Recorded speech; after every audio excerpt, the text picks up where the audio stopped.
चलिए तो आइए हम लोग अपना यूनिट 4 जल प्रदूषण का आगे का स्टार्ट करते हैं हम लोग।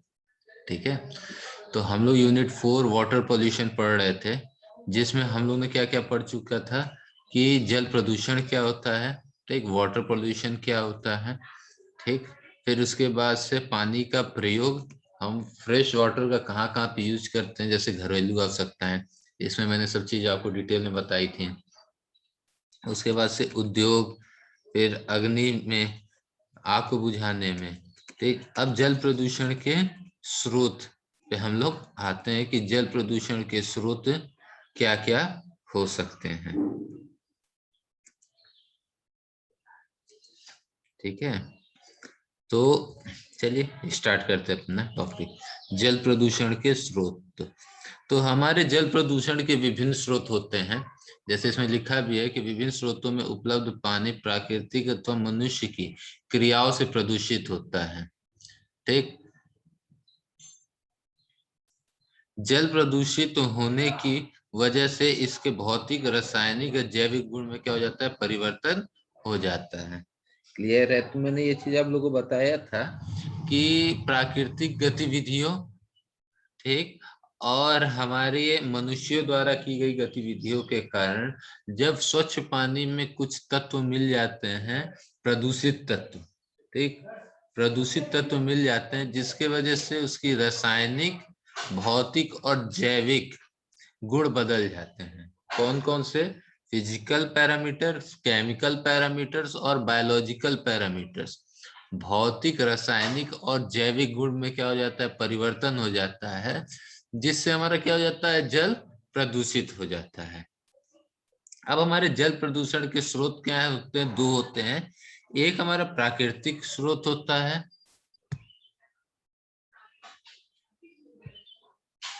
ठीक, एक हम लोग का प्राकृतिक स्रोत होता है और दूसरा हम लोग का होता है कृत्रिम स्रोत। ठीक, अब प्राकृतिक स्रोत में हमारा क्या क्या आ गया? हवा हो गया, ज्वालामुखी विस्फोट हो गया, उसके बाद से भूस्खलन हो गया, मृदा का कटाव हो गया और वर्षा हो गया। चलिए तो बारी बारी से इन सारे पॉइंट्स पे हम विचार करते हैं। तो सबसे पहले हम विचार करेंगे हवा। सबसे पहला पॉइंट जो हमारा है हवा है, वो किस तरीके से हमारा एयर, हवा किस तरीके से हमारी जल को प्रदूषित करता है, ये चीज देखते हैं। अब मान लीजिए हवा तेजी से चल रही है, आंधी आया, तूफान आया, ठीक, ऐसा कुछ हुआ। अब उससे क्या होगा कि जो हमारे कोलाइडल पार्टिकल्स, कोलाइडल पार्टिकल्स मतलब मिट्टी हो गया, ठीक, या पॉलिथीन हमारा हो गए, या कागज हो गया, ये सब क्या होंगे, हवा के साथ उड़कर जाके हमारे फ्रेश वाटर में क्या हो जाएंगे, मिल जाएंगे। और जब आपके कोलाइडल पार्टिकल्स हवा में मिलते हैं, मिक्स होते हैं, सॉरी हम कह रहे हैं, तो हवा के द्वारा जाके पानी में मिक्स होते हैं, तो वाटर को क्या कर देते हैं, गंदा कर देते हैं, उसकी टर्बिडिटी, उसके गदलापन को क्या कर देते हैं, बढ़ा देते हैं, जिससे कि हमारा पानी क्या होता है, गंदा दिखने लगता है और पीने योग्य नहीं हो जाता है। देखिए फ्रेश वाटर के लिए जो हमारी टर्बिडिटी होती है वो 5 NTU होती है, 5 नेफ्लोमीट्रिक टर्बिडिटी यूनिट होती है, 5 NTU। ठीक, जब आपका फ्रेश वाटर में जाके कोलाइडल पार्टिकल्स मिलते हैं, तो वो कोलाइडल पार्टिकल्स क्या करते हैं, उस फ्रेश वाटर की टर्बिडिटी, गदलापन को क्या कर देते हैं, 5 NTU से बढ़ा देते हैं। और जैसे ही फ्रेश वाटर की टर्बिडिटी 5 से ज्यादा होती है, उस पानी को हम पीने योग्य नहीं मानते हैं, क्योंकि उस पानी में क्या होंगे, आपके कोलाइडल पार्टिकल्स माने धूल मिट्टी की प्रतिशत ज्यादा होगा, जिसको पीने से हमको बहुत सारी बीमारियां हो सकती हैं, ढेर सारे हमको बीमारियां हो सकती हैं। ठीक, क्लियर है बात कि हवा किस तरीके से आपको पानी को दूषित करता है। ठीक, अब ये तो हो गया हमारे कोलाइडल पार्टिकल्स। अब उस पानी के साथ, हवा के साथ आपके पानी में जाके पॉलिथीन हो गए, कागज हो गए, लकड़ी के टुकड़ा हो गया, ये सब भी क्या होता है, मिक्स हो जाता है, जिसके वजह से पानी आपका क्या होता है, पॉल्यूट, गंदा हो जाता है। क्योंकि एक चीज आप जानते हैं कि प्लास्टिक डिकम्पोज जल्दी नहीं होता हाई टेम्परेचर और हाई प्रेशर पर भी, ठीक। तो वो पानी को क्या कर देता है, टर्बाइड, गंदा कर देता है।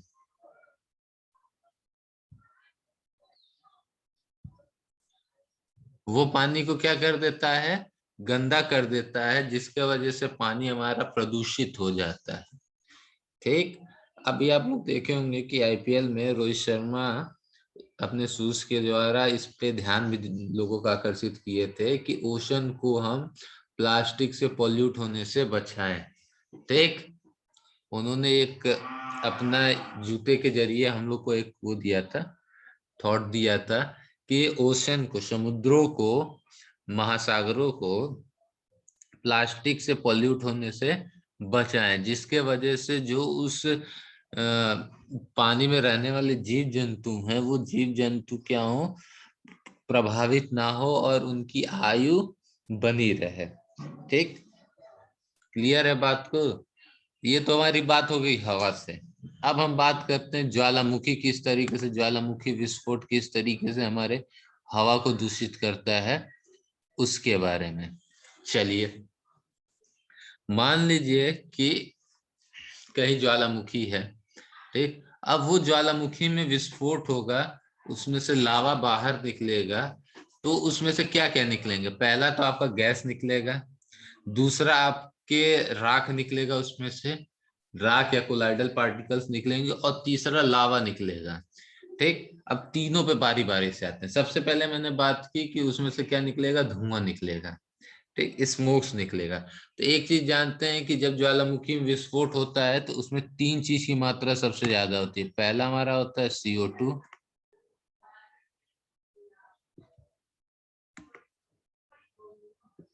फिर हमारा होता है CO, और देन हमारा होता है SO2।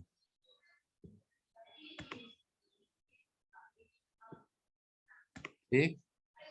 ये तीनों चीज हमारे उस स्मोक में, उस धुएं में रहते हैं। ठीक। अब ये दोनों तो हमारे एयर को पॉल्यूट करेंगे करेंगे। ठीक। अब किस तरीके से SO2 पॉल्यूट करेगा हमारे एयर को, हमारे वाटर को, ये देखते हैं। एक चीज मैंने आप लोग को जब एयर पॉल्यूशन वाला टॉपिक पढ़ाया था तो उसमें मैंने बताया था कि जब हमारा SO2 जाता है एटमॉस्फेयर में तो वो क्लाउड में मिक्स होके क्लाउड की एसिडिटी को इंक्रीज कर देता है। ठीक। जो क्लाउड में वाटर होते हैं उनको क्या बना देता है, अम्लीय बना देता है। और जब वो बारिश बरसता है तो उसको हम अम्लीय बारिश कहते हैं, एसिड रेन कहते हैं। ठीक। और जब ये एसिड रेन होगा तो ये एसिड रेन में एसिड रहेंगे और ये हमारे फ्रेश वाटर से मिलेंगे, जिसके वजह से हमारी जो फ्रेश वाटर होगा उसमें एसिडिटी इंक्रीज कर जाएगा। उस पानी की एसिडिटी हमको क्या हो जाएगी, इंक्रीज कर जाएगी, और वो हमारे फ्रेश वाटर की एसिडिटी 200 mg पर लीटर से 600 mg पर लीटर के बीच में होता है। ठीक। अब जब ये एसिड रेन होगा तो फ्रेश वाटर में हमारे ये पानी में गिरेगा और ये पानी की एसिडिटी को बढ़ा के 600 से बढ़ा देगा, जिसके वजह से वो पानी हमारा क्या हो जाएगा, एसिडिक हो जाएगा, और उस पानी को हम पीने योग्य नहीं मानेंगे। ये तो बात हो गई हमारा जो उससे गैस निकला वो किस तरीके से पॉल्यूट करेगा। अब हम बात करेंगे कि जो उसमें से हमारा कोलाइडल पार्टिकल्स निकलेगा। कोलाइडल पार्टिकल्स अभी मैंने बताया कि हवा वाला में कि कोलाइडल पार्टिकल्स जाएंगे और आपकी फ्रेश वाटर में मिक्स करके उसकी टर्बिडिटी को, जो हमारा 5NTU है, उस 5NTU की टर्बिडिटी को इंक्रीज कर देंगे, जिसकी वजह से वो हमारा फ्रेश वाटर जो होगा वो हमारा गंदा हो जाएगा, टर्बाइड हो जाएगा, और वो पीने योग्य हमारा नहीं रह जाएगा। वो वाटर हमारा पीने योग्य नहीं रह जाएगा। ये चीज मैंने आपको अभी बताया। देन अब आते हैं कि जो उसमें से लावा निकलेगा। ठीक। अब वो लावा बह के आसपास के हमारे जो नदी हो गए, पोखरा हो गया या समुद्र हो गया, वो लावा जाके उसमें मिक्स होगा। ठीक। और जब मिक्स होगा तो वो उस वाटर की पहले तो जो लावा निकलेगा उसकी बहुत ज्यादा हीट होगी, वो उस वाटर के हीट को, टेम्परेचर को क्या कर देगा, इंक्रीज कर देगा, जिसके वजह से उस पानी में रहने वाले हमारे जो स्पीसीज हैं, जैसे फिश हो गए या उस पेड़ पानी में रहने वाले जो पेड़ पौधे हो गए, ठीक, वो क्या हो जाएंगे, उनकी क्या हो जाएगी, डेथ हो जाएगी। ठीक। क्लियर है बात? टेम्परेचर इंक्रीज करेगा। मैंने आपको बताया था कि जो हमारे मछलियां होती हैं वो एक डिफिनिट टेम्परेचर में ही पानी में रह पाती हैं। जब वो टेम्परेचर बढ़ता है या घटता है तो उसके वजह से हमारे मछलियों को क्या होती है, दिक्कत होती है। ठीक, तो वो टेम्परेचर में क्या होगा, परिवर्तन होगा और हमारी मछलियों को क्या होगी, डेथ हो जाएगी।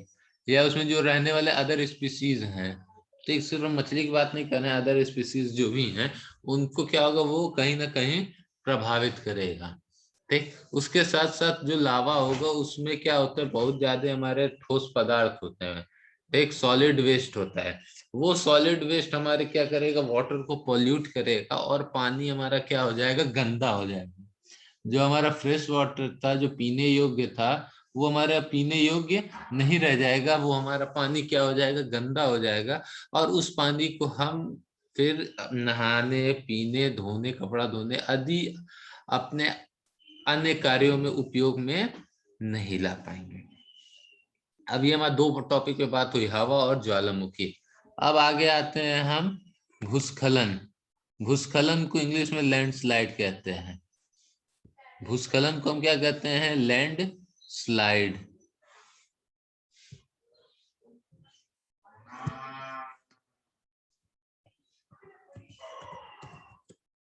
भूस्खलन को हम लोग लैंडस्लाइड कहते हैं। अब लैंडस्लाइड क्या होता है, लैंडस्लाइड हमारा पहाड़ों पे होता है। होता कैसे, जब बहुत ज्यादा बरसात हो, बहुत ज्यादा बारिश हो, या अर्थक्वेक आए, या कुछ ऐसा भौगोलिक परिवर्तन हो जिसके वजह से पहाड़ों की मृदा क्या हो जाती है, खिसक जाती है। पहाड़ों की मृदा में क्या हो जाता है, सरकाव आ जाता है और वो पहाड़ों से सरक कर नीचे प्लेन एरिया में आ जाते हैं।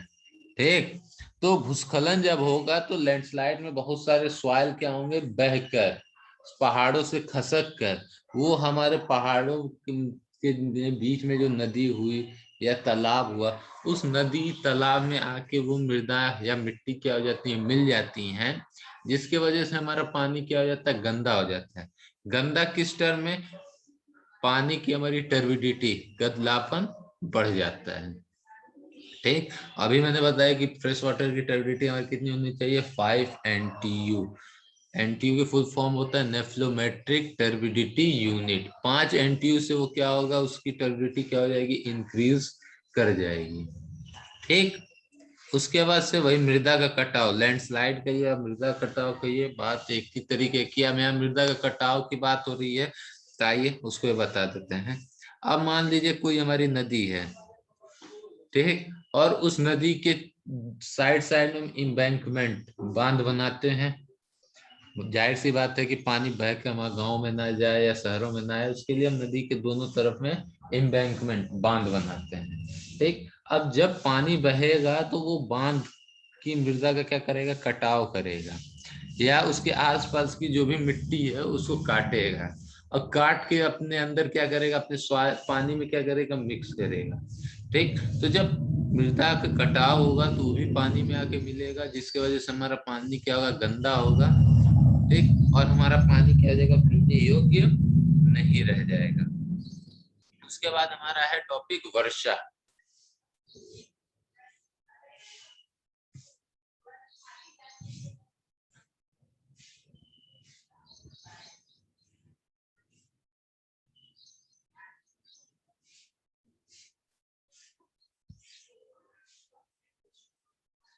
तो हम बात करेंगे किसकी, वर्षा की, कि वर्षा से हमारा किस तरीके से एयर पॉल्यूट होता है, सॉरी वाटर पॉल्यूट होता है। अब आइए चलिए बात करते हैं। देखिए, बारिश होगी तो जाहिर सी बात है कि हमारी वो एयर से होते हुए ही आएगी, वायु से होते हुए आएगी।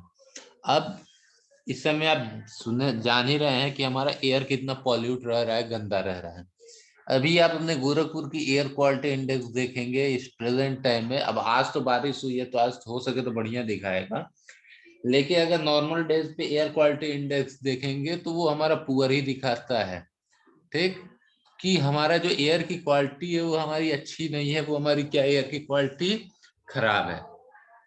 ठीक, अब जब स्टार्टिंग फ्रेश वाटर, सॉरी बारिश होगी, तो जब वो पानी हमारा उस पॉल्यूटेड एयर से पास होते हुए आएगा, तो जो उस एयर में पॉल्यूटेड थिंग हैं, ठीक, चाहे वो गंदे गैस हो गए, चाहे कोलाइडल पार्टिकल्स हो गया, चाहे जो भी पॉल्यूटेड थिंग्स हैं, वो सब चीज पानी में मिक्स हो गया, ठीक, पानी में मिलकर वो आके हमारे क्या होंगे, सॉरी, नदी में या तालाब में या पोखरे में आके गिरेंगे, जिसकी वजह से वहां के पानी क्या हो जाएगा, गंदा हो जाएगा। ये तो बात हो गई कि जब हमारा वो पानी बारिश हो रहा है उससे। अब वर्षा होगी तो वो वर्षा का पानी क्या होगा, रन ऑफ होगा, बहेगा ही बहेगा, ठीक।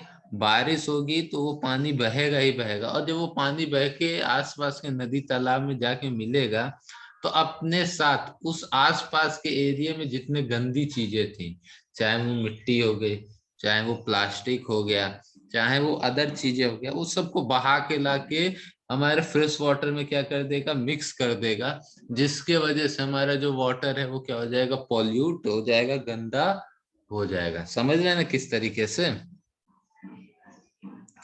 मान लीजिए ये हमारा क्या है, ग्राउंड है, इस ग्राउंड के पास में ये तालाब है, ठीक। अब जब ये बारिश हुआ,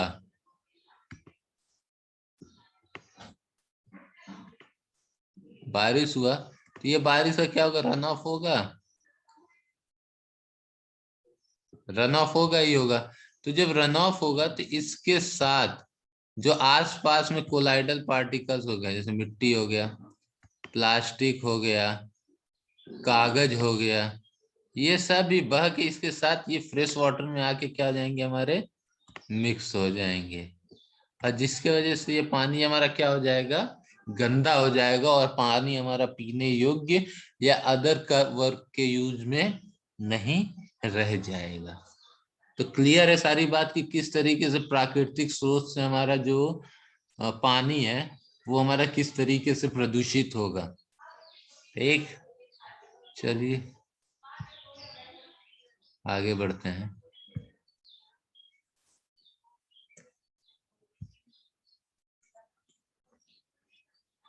अब आते हैं हम कृत्रिम स्रोत।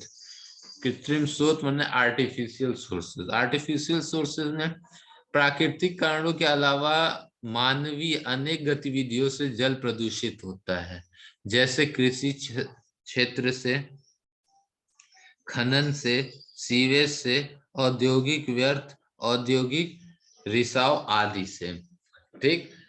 प्राकृतिक के अलावा मानवीय गतिविधियों से भी हमारा क्या होता है, एयर पॉल्यूट होता है। किस तरीके से, तो पहला इन्होंने दिया है चीज की, कृषि क्षेत्रों से, कृषि से हमारा एयर सॉरी वाटर पॉल्यूट होता है, अभी बताएंगे किस तरीके से। फिर खनन से, ठीक, खनन से, फिर सीवेज से, फिर औद्योगिक व्यर्थ या औद्योगिक रसाव से। तो सबसे पहले बात हम करेंगे इसकी, कृषि क्षेत्र से किस तरीके से हमारा पॉल्यूट होता है। आइए देखिए, जब हम कृषि का काम करते हैं तो पेड़ लगाते हैं, तो हम वहाँ के सॉइल में क्या करते हैं, खाद का या केमिकल का छिड़काव करते हैं ना, कि हमारा जो फसल हो वो हमारा क्या हो, बढ़िया उपजाऊ हो, ठीक। अब हमने क्या किया, अपने खेत में लाया और फर्टिलाइजर या फर्टिलिटी इंक्रीज करने के लिए हमने खाद या अदर केमिकल का क्या कर दिया, छिड़काव किया। अब हमने छिड़काव करके खाद डाल के गए, अब क्या हुआ, बारिश हुई, ठीक। बारिश हुई तो जाहिर सी बात है कि उस खेत का पानी गिरा, खेत में पानी गिरा, जब ज्यादा बारिश होगा तो उस खेत में से पानी बह के आसपास के तालाब में या नदी में जाके गिरेगा, ठीक। तो जब वो पानी जाके उस नदी फ्रेश वाटर में मिलेगा, तो जो खेत में रसायन थे या खाद थे वो भी उस पानी में मिक्स होके, मिल के वो हमारे जाएंगे और फ्रेश वाटर में मिक्स होंगे, और जब वो हमारे फ्रेश वाटर में मिक्स होंगे तो वो उस पानी को क्या कर देंगे, पॉल्यूट कर देंगे, ठीक। कभी कभी हम पेस्टिसाइडर डालते हैं कीटाणुओं को मारने के लिए, तो वो उस पानी को क्या कर देते हैं, जहरीले भी कर देंगे हमारे फ्रेश वाटर को, ताकि वो हमारा फ्रेश वाटर पीने योग्य नहीं रह जाएगा, ठीक। अदर उपयोग में वो हमारा पानी नहीं रह जाएगा। ये आपको बात क्लियर होगी कि किस तरीके से कृषि क्षेत्रों की वजह से हमारा जो है एयर सॉरी हमारा जो वाटर है वो हमारा पॉल्यूट हो रहा है। इससे पहले एयर पॉल्यूशन चल रहा था, इसलिए बार बार मुंह से हमारे एयर निकल जा रहा है। ठीक है, अब हो सकता है अगला चैप्टर नॉइज पॉल्यूशन पढ़ाए तो वाटर पॉल्यूशन चल रहा है, अगले में हो सकता है नॉइज पॉल्यूशन में वाटर पॉल्यूशन मुंह से निकले।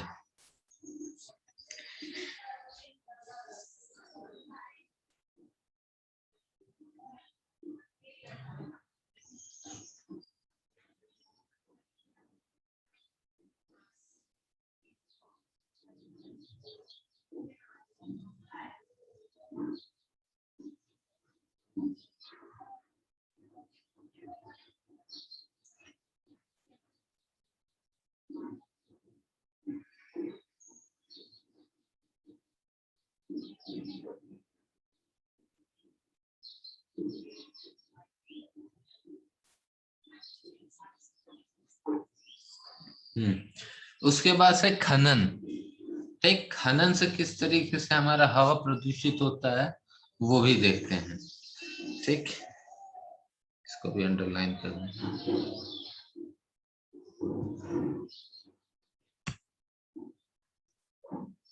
कि खनन किस तरीके से हमारे एयर को पोल्यूट करता है। देखिए, जब हम खनन करेंगे, माइनिंग करेंगे, चाहे वो कोयला का खनन करें, चाहे मिट्टी का खनन करें, चाहे अदर कोई मिनरल्स निकालें, चाहे कॉपर हो गया, सिल्वर हो गया, उसके लिए हमको खनन करना पड़ता है, चाहे गोल्ड हो गया।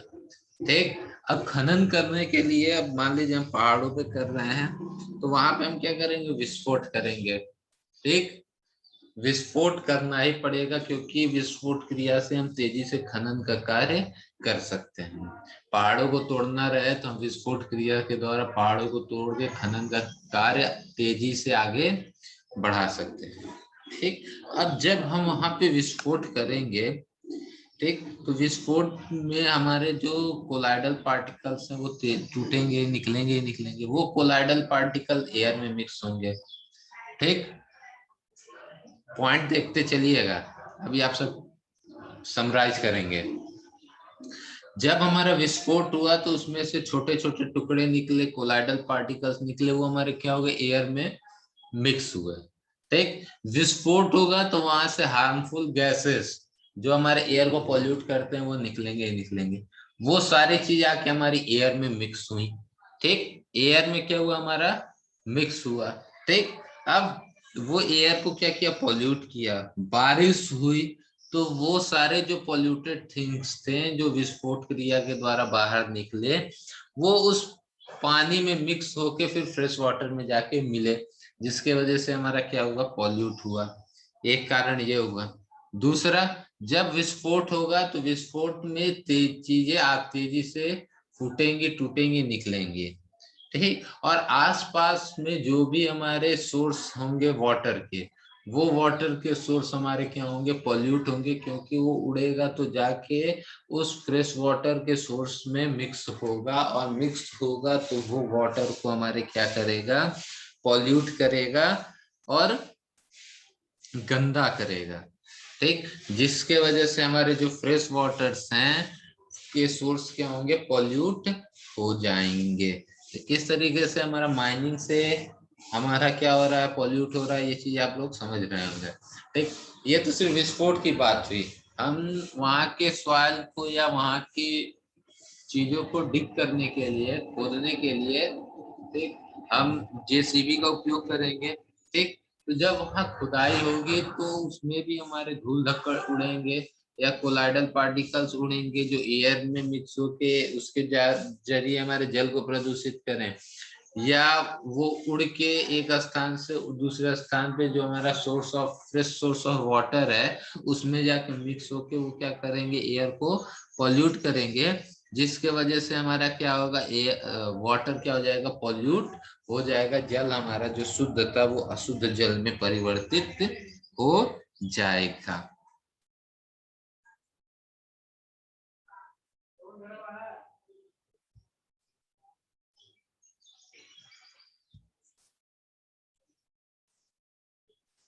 अब इसके बाद हम बात करेंगे कि सीवेज से किस तरीके से हमारा एयर पॉल्यूट हो रहा है। अरे सॉरी, फिर हमारे मुंह से एयर पॉल्यूशन निकला, माफ करिएगा।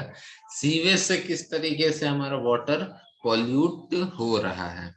अब सीवेज, सीवेज का टर्म मैंने कई बार यूज किया है। सीवेज मतलब आप लोग समझ भी गए होंगे। सीवेज का मतलब वो होता है कि घर से निकलने वाला गंदा पानी को हम क्या कहते हैं, सीवेज कहते हैं, जो नालियों में जाकर गिरता है। और जो नालियों में जो वही जो वेस्ट वाटर होता है उसको हम क्या कहते हैं, सीवेज कहते हैं। ठीक। अब वो गंदा पानी जो नालियों, घर से हमारे नहाने पे, कपड़ा धोने में, बर्तन धोने पे, वॉशरूम में, बाथरूम में जो पानी यूज कर रहे हैं, वो सब पानी क्या हमारा सीवेज है। वो सब पानी क्या होगा, नालियों के जरिए जाके कहीं ना कहीं किसी भी सोर्स के थ्रू, किसी भी फ्रेश सोर्स में जाके वो क्या किया जाता है, उसको डिस्पोजल किया जाता है, गिराया जाता है। ठीक। अब जैसे कोई शहर है, अब हम दिल्ली का ही एक एग्जांपल लेते हैं। दिल्ली में जो भी जितने भी चीज हैं वो सीवेज है, उस सीवेज को ले जाके हम यमुना नदी में क्या करते हैं, डिस्पोजल करते हैं, यमुना नदी में क्या करते हैं, गिराते हैं। क्लियर है। अब ये सारे गंदे पानी जब जाके मैं सीधा यमुना नदी में गिराऊंगा, तो उस नदी का जो फिजिकल पैरामीटर्स, केमिकल पैरामीटर्स या बायोलॉजिकल पैरामीटर्स हैं, वो चेंज होंगे ही होंगे, क्योंकि ये नाली का पानी हमारा बहुत ही गंदा होता है। ठीक। वो हमारे किसी भी स्टैंडर्ड पैरामीटर्स पे खरा नहीं उतरता है। और जब ये ऐसा पानी जाके फ्रेश सोर्स में मिलेगा, तो उस फ्रेश सोर्स को भी क्या करेगा, गंदा करेगा। उस यमुना नदी के पानी को भी क्या कर देगा, गंदा करेगा। उसकी पीएच को 6.5 से 8.5 के बीच में जो होना चाहिए उसको चेंज कर देगा। जो टर्बिडिटी हमारी 5 होनी चाहिए उसको चेंज कर देगा। हमारा एसिडिटी को चेंज कर देगा। हमारी क्या कहते हैं, पानी के हार्डनेस को चेंज कर देगा। पानी का कलर चेंज हो जाएगा। पानी का में से गंदा स्मेल आने लगेगा। ठीक है। पानी हमारा क्या हो जाएगा, हार्डनेस इंक्रीज कर जाएगी। तो ये बहुत सारी हमारी क्या होंगी, समस्याएं उस फ्रेश वाटर में आ जाएंगे, और वो फ्रेश वाटर भी अपने स्टैंडर्ड पैरामीटर्स पे खरा नहीं उतर पाएगा। ठीक। और वो हमारा पानी क्या हो जाएगा, पॉल्यूट हो जाएगा। ठीक। जिसके लिए मैंने आपको एग्जांपल भी मैंने बताया भी था कि इस चीज से बचने के लिए अब हम क्या कर रहे हैं, सीवेज ट्रीटमेंट प्लांट बैठा रहे हैं। ठीक। अब जो हमारा यमुना दिल्ली से का जो भी सीवेज है यमुना जी में गिराया जा रहा था डायरेक्ट, अब उसको हम क्या कर रहे हैं, ट्रीटमेंट करके उसकी सफाई करके यमुना जी में गिरा रहे हैं, ताकि यमुना जी का पानी हमारा क्या हो, गंदा ना हो। जिसके लिए हम लोग सीवेज ट्रीटमेंट प्लांट जगह जगह पे बैठाते हैं, और वहां पे उस पानी को ट्रीट करके, साफ करके, उसकी फिजिकल पैरामीटर्स, केमिकल पैरामीटर्स और बायोलॉजिकल पैरामीटर्स में परिवर्तन लाके, और उसके बाद उन पानियों को हम क्या कहते हैं, नदी में गिराते हैं। ठीक। जिसका मैंने एग्जांपल आपको आपने शहर गोरखपुर में बताया था कि रामगढ़ ताल के पास में आपका सीवेज ट्रीटमेंट प्लांट है, जो शहर के सारे सीवेज जाते हैं, वहां पे ट्रीट होते हैं, साफ होते हैं, और उसके बाद से उसको हम रामगढ़ ताल में गिराते हैं, ताकि रामगढ़ ताल का पानी हमारा गंदा ना हो। और जरूरत पड़ने पे उसकी सफाई करके, उसको फिल्टर करके, उसको हम अदर पर्पस के लिए यूज में ला सके। तो क्लियर है बात कि किस तरीके से वो आपके पानी को पॉल्यूट कर रहा है। ठीक। उसके बाद से अब आते हैं औद्योगिक व्यर्थ और औद्योगिक रिसाव। देखिए आपका उद्योग है, तो उद्योग में हम, जाहिर सी बात है कि गंदा पानी निकलेगा ही निकलेगा। ठीक। व्यर्थ पानी निकलेगा ही निकलेगा। ठीक। वो पानी भी हम क्या करते हैं, ले जाके फ्रेश सोर्स में क्या करते हैं, डालते हैं। ठीक। जब वो गंदा पानी या हाई टेम्परेचर वाला पानी, क्योंकि उस टेम्परेचर भी ज्यादा होता है, मान लीजिए बॉयलर से पानी निकला। ठीक। अब वो बॉयलर से पानी निकला, उसको मैंने ठंडे किए बिना ही सीधा ले जाके नदी में क्या कर दिया, डिस्पोजल कर दिया। जब उसको नदी में मिलाया या तालाब में मिलाया, तो उस वाटर की टेम्परेचर क्या हो जाएगा, इंक्रीज कर जाएगा। और जब इंक्रीज करेगा तो उसमें रहने वाले स्पीसीज, ठीक, जो भी उसमें रहने वाले जानवर हैं या पेड़ हैं, पौधे हैं, वो क्या होंगे, उससे प्रभावित होंगे। ठीक। और वो उनको क्या करेगा, नुकसान करेगा। ठीक। अब मैं एक एग्जांपल दे देता हूँ, एक कोई शुगर फैक्ट्री है, ठीक। उस शुगर फैक्ट्री में शुगर बन रहा है, तो जाहिर सी बात है कि उसमें पानी का भी यूज होगा, ठीक। पानी का भी क्या होगा, उपयोग होगा। अब उसमें से जो पानी हमारा वेस्टेज निकल रहा है, चाहे वो गन्ने को धोने में, चाहे मशीन से, चाहे अदर चीजों से, उसको क्या करते हैं हम लोग, सीधे ले जाके नदियों में क्या कर देते हैं, डिस्पोजल कर देते हैं, जिसकी वजह से उन नदियों का क्या हो जाता है, पानी पॉल्यूट हो जाता है, उसकी फिजिकल, केमिकल और बायोलॉजिकल पैरामीटर्स में क्या हो जाता है, परिवर्तन हो जाता है, और वो पानी उपयोग के लायक नहीं रह जाता, वो पानी हमारा क्या हो जाता है, गंदा हो जाता है, ठीक। तो जिससे बचने के लिए हमारी गवर्नमेंट ने कुछ स्कीम चलाया कि उन पानियों को, जो हमारे इंडस्ट्री से या उद्योग से पानी निकल रहा है, उसको आप डायरेक्ट नदी में या पोखरे में डिस्पोजल नहीं कर सकते हैं।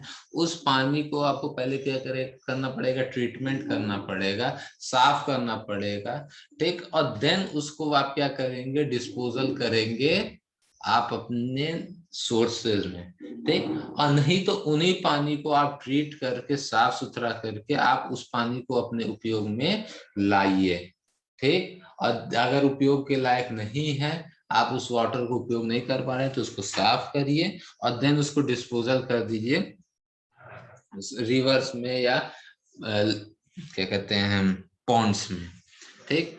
तो ये हमारे क्या थे, सोर्सेस थे, जिसके वजह से एयर हमारा, सॉरी, वाटर हमारा क्या हो रहा है, पॉल्यूट हो रहा है, जिसके लिए दो सोर्सेस बताए गए, प्राकृतिक सोर्स और कृत्रिम सोर्स, ठीक। तो आज हम लोग यहीं तक पढ़ेंगे, यहीं तक देखेंगे, यहीं तक समझेंगे, और नेक्स्ट जब हम लोग कल जब पढ़ेंगे तब आगे के बारे में पढ़ा जाएगा, ठीक। तो आज यहीं पे समाप्त करते हैं क्लास को, ठीक। चलिए, थैंक यू।